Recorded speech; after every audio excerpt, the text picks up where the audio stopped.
մեծագույն խոնարհությամբ գալիս եմ իմ գլուխը հակելու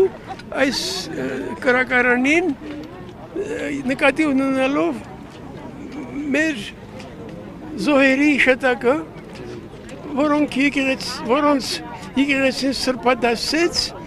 եւ այն իշտակը, որ մի մասը նաեւ իմ ընտանիքն է, քանի որ իմ ծնողները կոտորածից փրկված երկու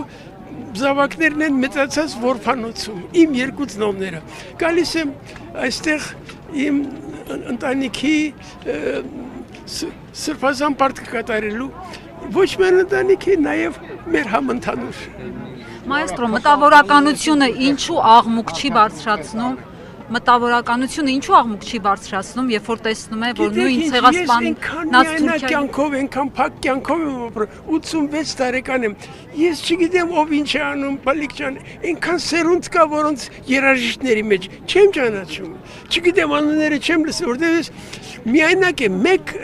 մենակ եմ ապրում, կին չունեմ, երեխա մեստեղ չեն եւ հավասիկ արդարանում եմ մասին, թե ինչու չգիտեմ, թե ինչ են անում մտավորականները։ Բայց դուք հեղինակություն եք, ձեր ձայնը հասարակության համար լսել է, ինչու չեք համախմբում։ Ես լավ է, չեք հասկանում, ես չեմ ուզում խոսել այս մասին։ Բայց ձեզ մեղադրում են, զուտ ուզում եմ դրա համար ներկայացնեք ձեր տեսակետը։ Պիտի մեղադրեն պիտի, այո,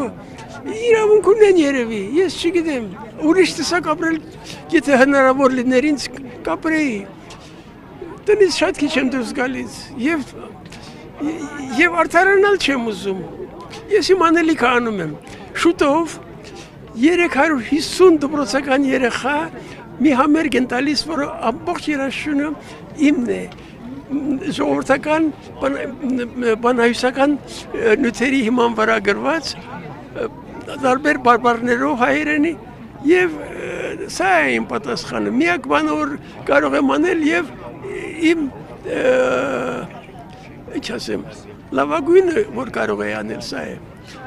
Շնորհակալ ենք մայստրո։